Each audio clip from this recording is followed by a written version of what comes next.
Hi friends, it's me, Cantor Leider, here to share a special Chanukah story just with you. This story is called The Runaway Latkes. It's written by Leslie Kimmelman and illustrated by Paul Yalowitz. So come up, sit by the fire here, and I'll tell you this story. I may be changing a couple words along the way. The first night of Chanukah was just a few hours away. Rebecca Bloom was at Temple Rodef Shalom making potato pancakes, latkes, for the big Chanukah party.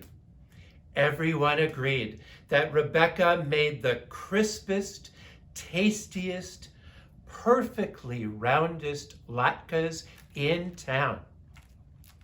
Plop, plop, she dropped each latke in a big pan of hot oil. Sizzle, flip, sizzle, flip. Can you make some sizzling sounds as we fry latkes together? Shh, shh. And as she cooked, she sang to herself. Big and round, crisp and brown, I fly latkes by the pound. Rebecca had just finished her first panful of latkes when, to her amazement, 1, 2, 3 latkes jumped out from the oil right onto the floor. And they rolled out the kitchen door, and the latkes were singing, big and round, crisp and brown, off we roll to see the town, and you can't catch us. Here's the picture of the latkes jumping out of the pan.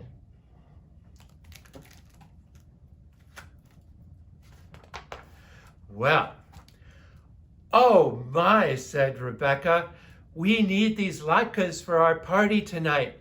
Stop, latkes, stop.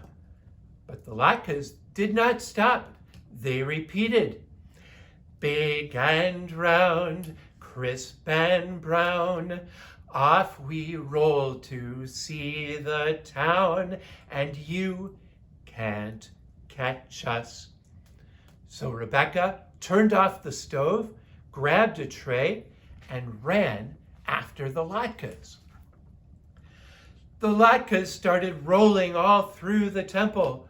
They went past the door to Rabbi Schwartzman's study, and she was meeting with Rabbi Sachs.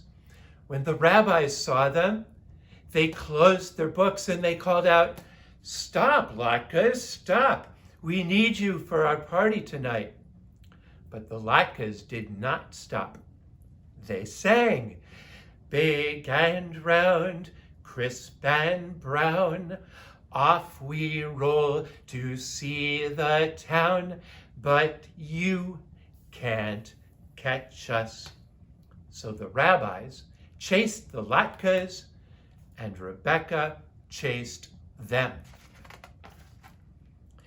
The latkes rolled down the hall, past the room where Cantor's Shocket and Rose were practicing a duet. When they saw what was happening, they changed their tune and they said, stop, latkes, stop. We need you for our party tonight.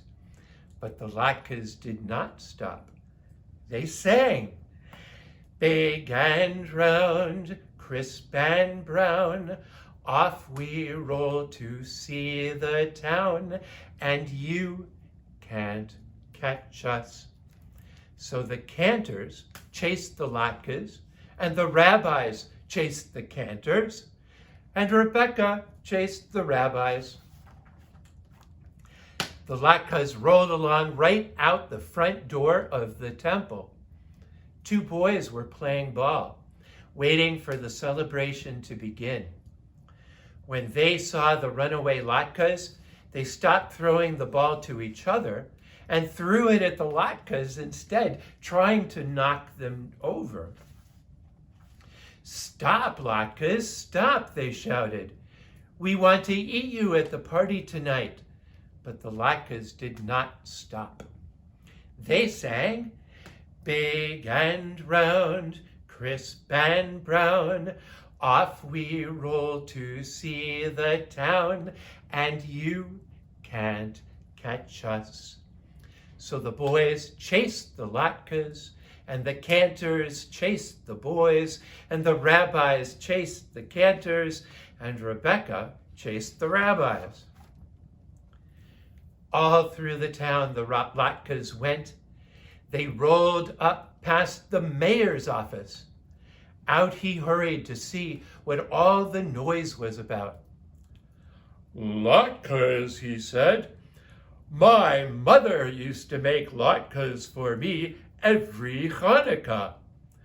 Rubbing his stomach, he proclaimed loudly, "Stop, latkes, stop, by order of the mayor."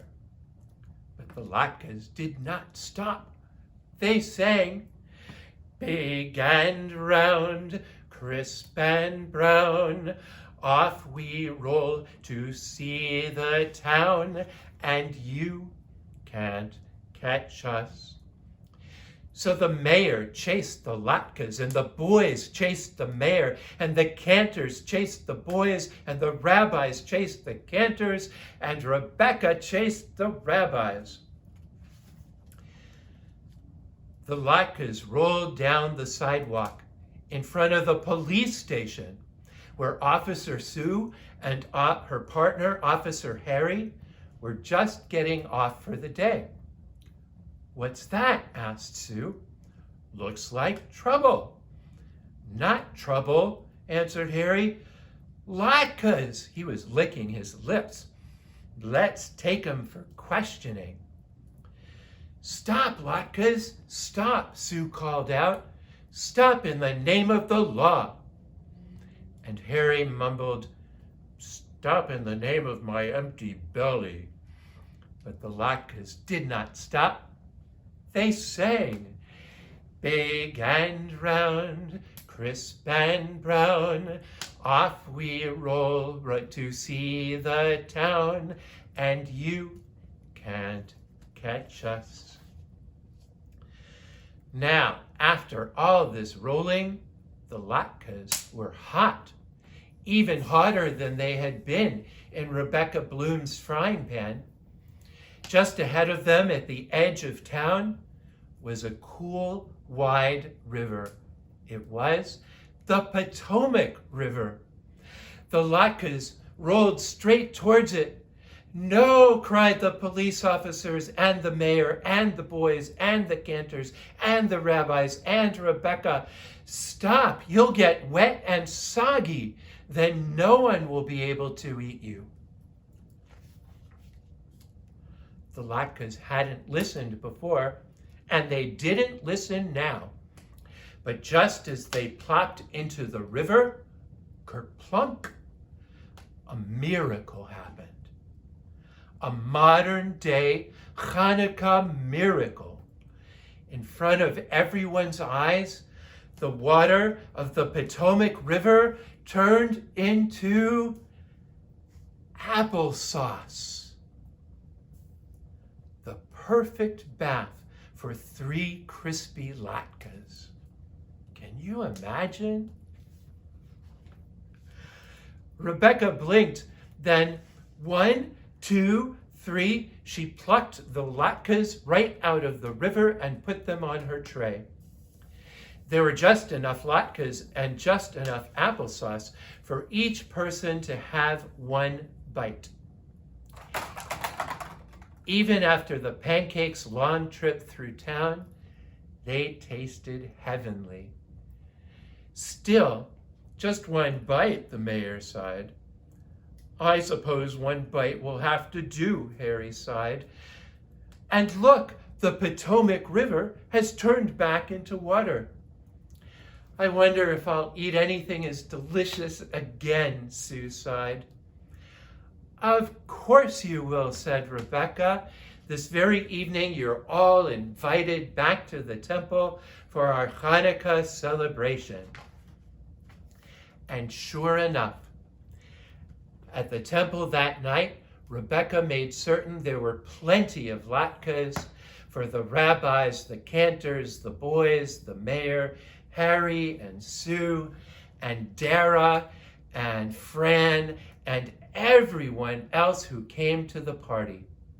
They lit the menorah, they spun the dreidels, they danced, they noshed far into the night, and together they sang, crisp and brown, big and round, better latkes can't be found. And they were right. There's everybody celebrating at the Chanukah party, which I hope we'll be able to do next Chanukah. I wish you all a very happy Chanukah. The end.